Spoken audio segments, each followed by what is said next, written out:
Olá, pessoal. Eu vou apresentar esse episódio 1. A gente vai falar sobre o contexto que a Lei Geral de Proteção de Dados, em qual contexto ela está aplicado.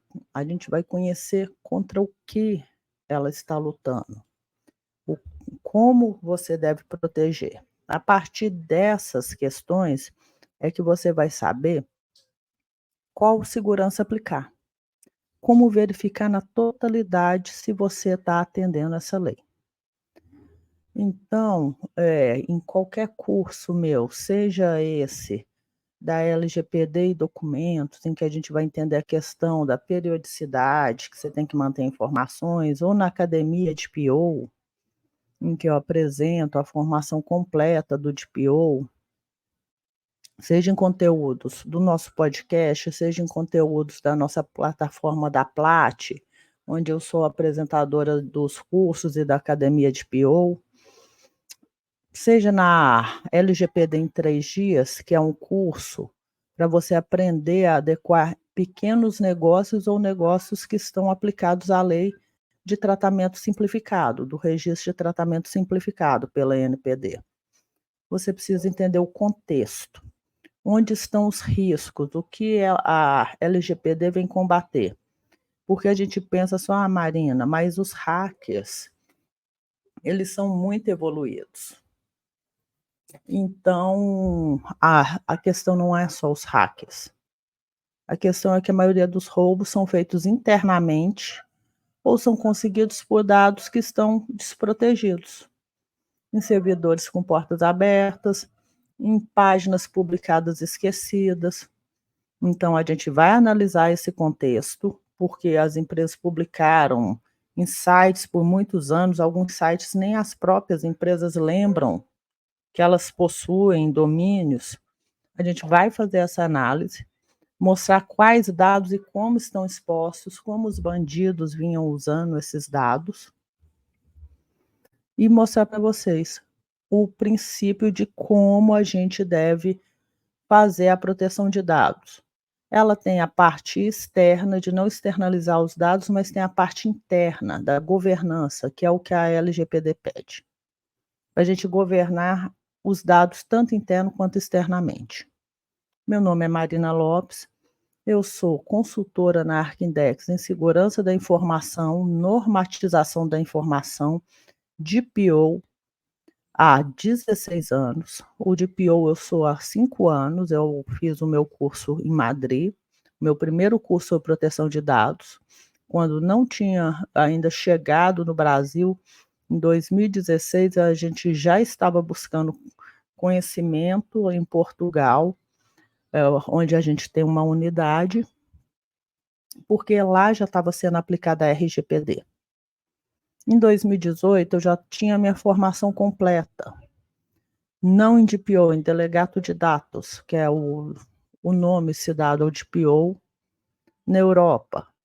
Então, eu vou tentar explanar para vocês, porque quando eu dou cursos e treinamentos, eu vejo na maior dificuldade as pessoas tentarem pensar quais são os riscos, o porquê dessa lei, são só dados, nome, CPF, e não é tão simples. A questão é que a gente evoluiu muito tecnologicamente em códigos, em ciência de dados, e esses dados são facilmente cruzados uns com os outros.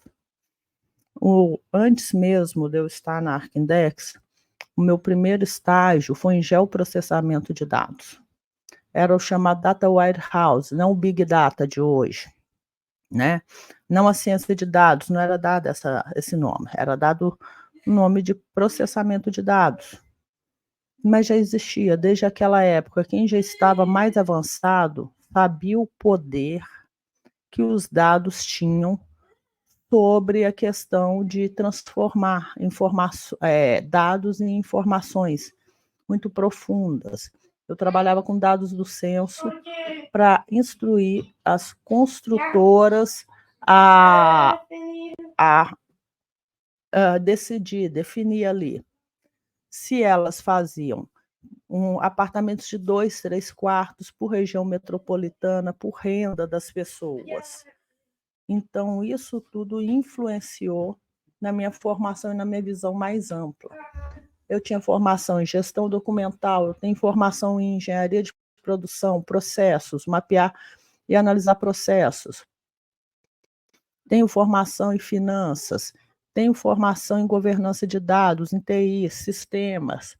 Eu fui ampliando cada vez mais, porque como eu lidava com informação, eu via que a informação precisava ser analisada em muitos ângulos, até no seu formato. Então, eu vou apresentar o contexto da LGPD, vou dividir os slides em partes, para não ficar muito longo, não demorar para carregar no seu computador, no seu celular, para você poder baixar, guardar. Vou cada vez aprofundar e mostrar para vocês mais o contexto. Na nossa rádio também, da festa da firma lá, a gente vai apresentar formações e notícias diárias de órgãos como a NPD, órgãos do Ministério do Trabalho, essas questões todas. Então fiquem ligados que todo dia pela rádio você recebe informações, atualizações. Nos nossos podcasts a gente comenta da semana, vai ser semanal. A gente dá um conteúdo de formação, mas nesse conteúdo de formação a gente vai montar o conteúdo comentando o que ocorreu na semana em relação à LGPD. Em qual passo está a proteção de dados? Existem já muitas denúncias, a LGPD ela está sendo aplicada, está tendo as fiscalizações. Então, as empresas têm que ficar atentas, porque o mercado mudou. Já está sendo verificado, e o pior, não precisa ser hacker, não precisa invadir base de dados. E aqui, nesse episódio de Contendo o Contexto, eu vou apresentar casos de prefeituras que não se adequaram e que estão expondo dados na web de nome, CPF, até nome, data, nome, CPF, carga horária cumprida, data de nascimento das pessoas. Eu não fiz buscas mais profundas, isso só pelo Google Search, tá? Não apliquei o Python, mas eu vou mostrar também no Python que eu posso ir numa página, num website, mapear todos os links, portas abertas e ver quais bases tem e buscar por CPF. Códigos buscando por CPF. Eu só não vou aplicá-los porque isso seria um incidente e uma infiltração de dados, porque eles não estão visualmente abertos, tá? Se eu não conseguir chegar no link manualmente, eu não posso aplicar, mas estão descobertos. E com simples passos desses, os auditores, se eles estiverem lá na NPD, grandes cientistas de dados, facilmente eles chegam aí a boa parte das empresas que estão com os servidores descobertos, que estão com os sites não sendo monitorados. Então, muitas vezes as empresas têm websites terceirizados com outras empresas e eles não monitoram. E essa outra empresa vai falar o quê? Não, ela não me pediu atualização em relação a isso. Então, e isso vai causar problema, vai causar multa. E eu vou falar também dos impactos desses danos, como eles são invasivos à vida das pessoas. A gente pode achar que não, mas a gente está num mercado hoje que trafica até órgãos humanos. Na medicina, quando eu trabalhei no meu TT4, na USP, que é o treinamento técnico nível 4, que é para passar do doutorado para o pós-doutorado, uma das coisas que eu tinha que ler era uma norma europeia, porque esse estudo era entre Europas, lá, países como Alemanha, Suíça, no mundo, e países latinos, era financiado pela Europa. Mas eu era responsável por proteger, randomizar os dados e exportar os resultados para esses outros países. Eu tinha que ler leis brasileiras, leis de proteção do país, não só a LGPD. Quando eles me falaram da LGPD, eu fui, mas nessa norma aqui, ó, europeia, ela fala para eu atentar para essa lei aqui, ó, no Brasil, que é uma lei do Exército. falando sobre a proteção do território. E lá a gente, por exemplo, dados sanguíneos, né, tipo sanguíneo. Hoje a gente sabe do tráfico de órgãos, que são características como idade, tipo sanguíneo. Hoje o rim no mercado negro está na média de $200.000, isso é R$ 1.000.000. A gente já ouviu falar que países fronteiriços ocorre muito sequestro de pessoas, crianças, e às vezes quando a gente visita até para compras ou visitar algum conhecido que está em estudo nesses países, que eles são têm muitas faculdades de medicina nesses países, a um custo mais baixo e de fácil entrada, a gente começa a ouvir falar sobre pessoas que dá para ver visualmente que teve alguma coisa amputada, como córnea, que tem cicatrizes ali na região da cintura, né, onde se retira os rins, muitas vezes gente grande, muitas vezes crianças, porque lá é intenso. E isso, se o dado tiver aberto, uma das coisas, agora não faz, não, são os familiares que determinam. A questão da doação de órgãos, seria muito fácil induzir um coma em uma pessoa que está escrito doação de órgão para um médico, e que ele sabe o tipo sanguíneo e que ele teve acesso à base de dados dos doadores, quem doa o órgão. Quer dizer que o médico vai fazer isso? Não, isso é o caso de um criminoso perseguindo. O criminoso persegue a pessoa, não é o caso de um acidentado. Eu não estou falando para as pessoas não doarem órgãos. Na minha família a gente doa órgão sim, quando falece por morte cerebral, é básico, a gente sabe que a gente tem que ajudar, que não vai fazer nada com aquilo, depois de morto. Mas a gente sabe que tem criminosos em redes de encontro. A gente teve a notícia aí de uma mulher que foi para, eu não sei se foi Venezuela, e foi encontrada numa praia, uma brasileira. Ela foi encontrar com uma pessoa que ela conheceu em aplicativo. Essa pessoa, ela tinha um mapa de quem ela queria. Essa mulher encontrada nessa praia, ela estava sem alguns órgãos. Ela foi morta para tráfico de órgãos. Então, ela expôs dados. Ela teve uma fragilidade na proteção das suas informações e teve a inocência de não saber que estava lidando com bandidos. Ela é culpada? Não, ela está morta, inclusive. Mas e o aplicativo? Os aplicativos não têm verificação de segurança nenhuma. Uma vez eu lidei com um estrangeiro que ele falava, inclusive, que ele era rico, me mandou o website da empresa, essa pessoa. Entrei. Primeira coisa que eu olhei, o registro do website. Telefone se existiam, nada existia. Ele falava que estava em outros países, essa pessoa. Falava que estava num país tal. Eu consegui um site que, por $5, eu localizava onde ele estava. E ele não estava no país que ele informava pelo contato. E ele falava, essa pessoa falava, mas eu mantinha a comunicação porque eu gostava de treinar o meu inglês. Para mim, adorava conversar com pessoas estrangeiras para treinar línguas estrangeiras, principalmente o inglês. Uma aula de fluência, um English tal gratuito, eu não queria me relacionar, mas tinha demasiado interesse no fato de eu ter 2 filhos. Nunca mais coloquei em nenhum aplicativo o fato de eu ter filhos, porque eu via que atraía pessoas de má índole, criminosos, que queriam ter acesso a crianças, sejam pedofilia, sejam órgãos, eu não sei. A última coisa que é constituir uma família, novamente. Então, gente, a tudo isso a gente tem que pensar, mas só que tem pessoas que estão muito susceptíveis, frágeis, e que acabam se apegando, acreditando, não aplicando maldade. Uma das coisas, eu já era de DPO, o Instagram, ele hackeia, e uma das coisas que mudou foi a questão do Pix, do sigilo.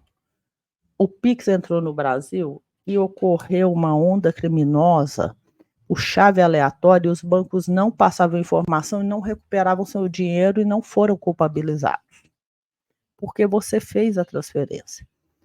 Era roubado dados, e esses dados como que são roubados? Por simples ligações promocionais.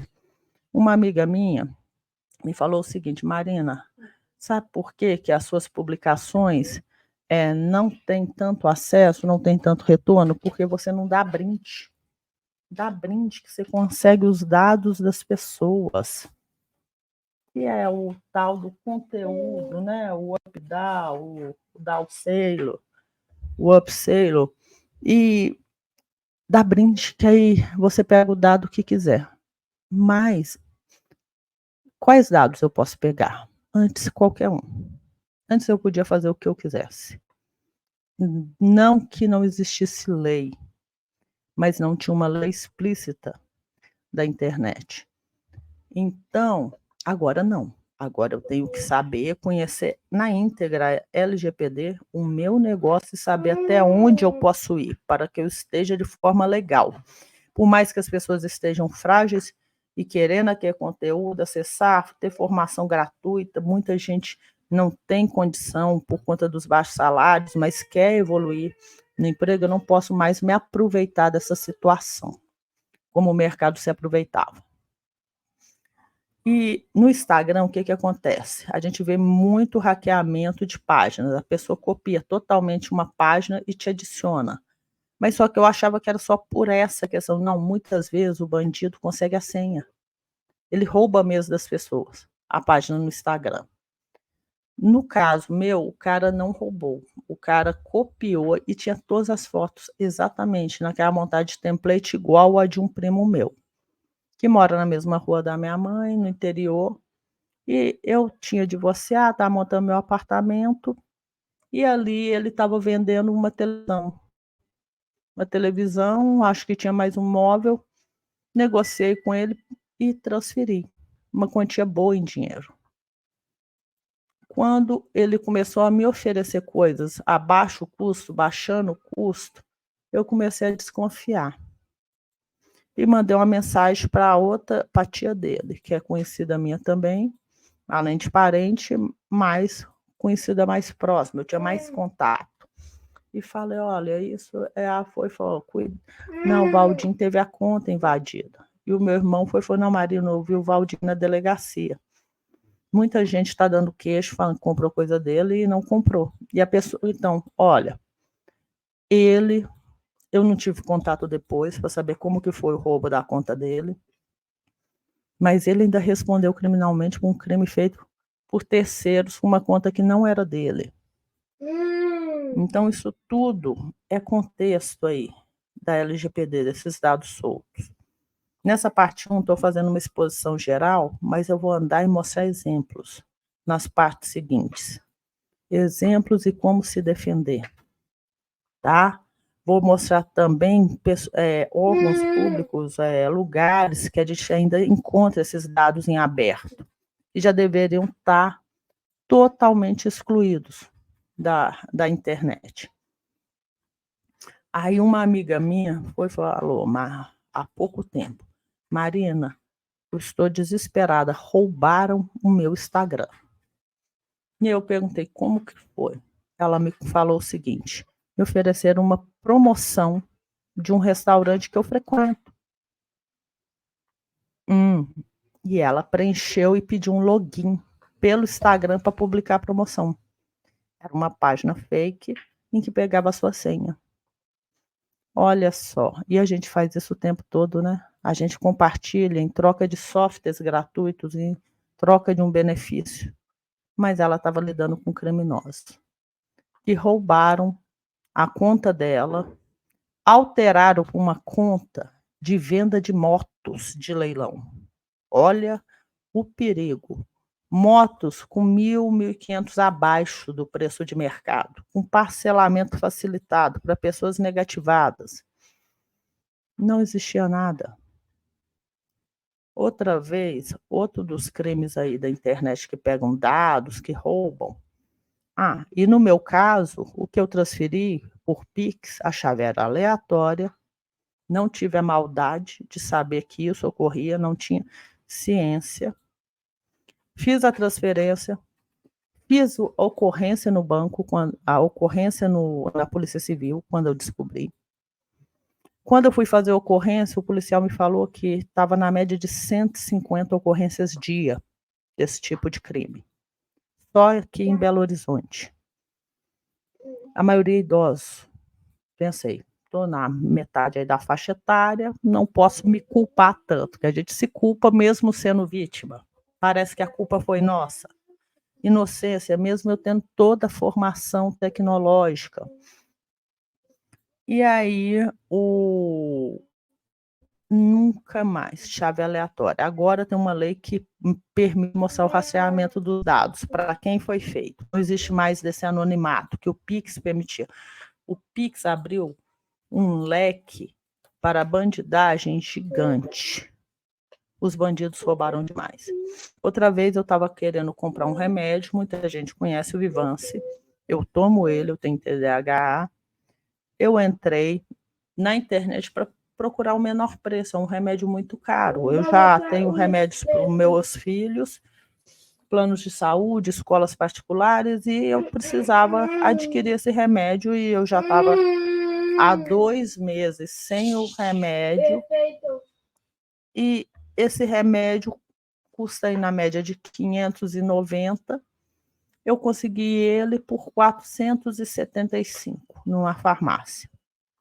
Perguntei onde eu anexo a minha receita. Vocês coletam tudo?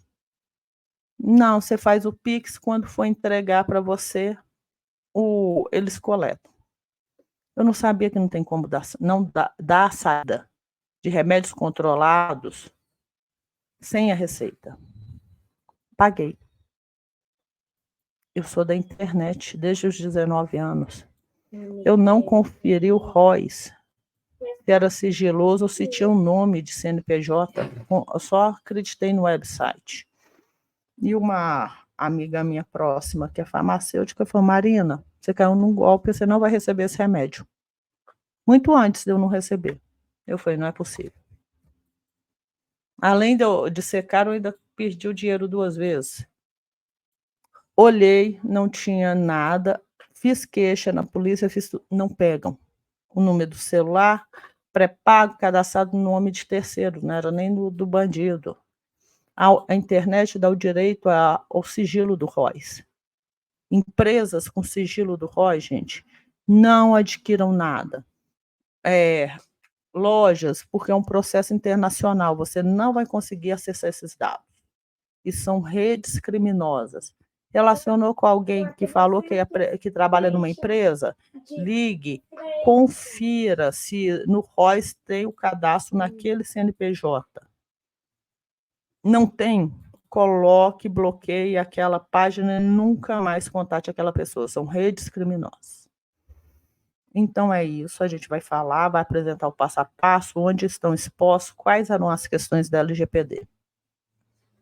Essa é a parte 1, essa explanação, porque a gente só consegue começar a pensar da importância dessa proteção de dados, que a gente faça só dados pessoais. Só a privacidade é o poder escolher sim ou não. Não, é segurança. Privacidade é segurança. É liberdade de você andar sem correr o risco de ter alguém te perseguindo, saber sua vida, te sequestrar. É a segurança de você não ser criminalizado por um crime que você não cometeu. Na web, em golpes, usando seus dados, com telefones cadastrados no seu nome, websites cadastrados no seu nome, criação de cartões em seu nome. Porque por mais que a gente bote uma verificação de segurança, eu vou mostrar que todas as verificações de segurança, com os dados que a gente ainda tem aberto na internet de algumas pessoas, é possível fazer cartões, fazer contas, fazer várias outras coisas ali e criminalizar que a pessoa, cadastros de números pré-pagos. Então, acompanhe, gente, eu vou dividir esse episódio 1 em 3 a 4 partes, vou comentando. Quem quiser comentar, pode comentar durante os vídeos. E na última parte, eu coloco ele numa transmissão ao vivo, para que vocês possam comentar e eu esclarecer todas as dúvidas, tá?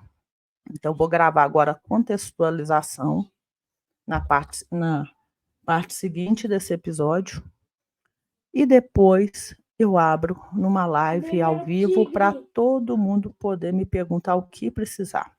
LGPD, a gente tem sim a venda do conteúdo, nossas academias de formações, seja no especialista em documentação, seja no DPO, na academia DPO, que é a linha tanto para o arquivologista, para o bibliotecário, para a pessoa da gestão documental, e tem a academia DPO, que é para o cara tecnológico ou de processos de tecnologia, que a gente vai inserir aí, nesse contexto. Meu nome é Marina Lopes, eu sou da Arquindex, também sou treinadora oficial da Plat, aplico também, sou uma das treinadoras na OSA, em Portugal, onde eu falo sobre a 27001, lá sobre a RGPD também, auxilio empresas. Então, tudo isso você vai poder acompanhar aqui nesse canal, tá? Se não quiser, através de podcast, quiser pela rádio, web, eu vou estar aí expondo aí o endereço da nossa rádio, tá? Para você acompanhar também a nossa Rádio Plat. Na Plat, festa da firma Plat, você vai poder acompanhar tudo o que você quiser sobre leis contábeis, administrativo, jurídico, seja conselho médico, seja conselho regional, seja medicina, seja data protection, tudo a gente vai comentar, as leis que saem no dia, que impactam o dia a dia da sua empresa, do seu negócio, tá? Então, vão acompanhando. Aqui nesse podcast a gente vai falar sempre uma linha de conteúdos, até você virar um especialista na parte de LGPD versus documentação, e a gente comenta também na semana as notícias da LGPD, as novidades que ela está publicando. Também, à medida que a gente vai caminhando, a gente vai comentar sobre os documentos a serem criados. Mas tudo isso vocês vão ter sempre o comparativo. LGPD e a documentação, o que fazer com a documentação que a sua empresa produz e como produzir os documentos que a LGPD exige.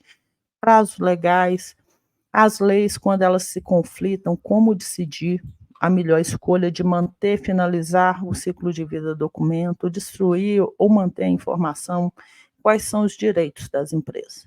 Mas primeiro vamos contextualizar contra o que a LGPD está atuando, onde, como ela quer proteger as pessoas, entender os riscos reais. Não são riscos suaves, tá? Então, e antes não tinha barreira nenhuma. Por isso que a gente via aí 150 ocorrências dia só em Belo Horizonte de roubos pelo Instagram. E o senhor que estava à minha frente lá estava fazendo uma ocorrência de R$ 49 mil. Só para você ver. Existe roubo de valores imóveis que não existem, carros. O meu foi uma TV e um outro móvel, que eu não lembro se era geladeira ou micro-ondas. E a polícia até fala, você tem que guardar a documentação e você vai ter que trazer as provas todas, porque a polícia não tem expertise, o bastante tempo para correr atrás ali para nos proteger, porque são muitos casos, tá?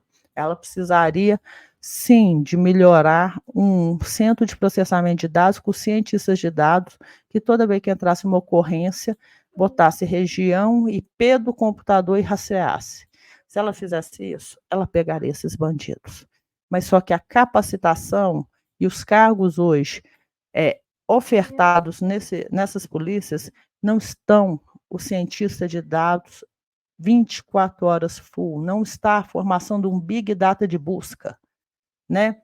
Então a gente sabe aí que tem que caminhar muito, mas com certeza vai caminhar. e a gente vai conseguir proteger aí, cada um fazendo a sua parte. Obrigado, gente. Vou finalizar esse capítulo. Até a próxima parte.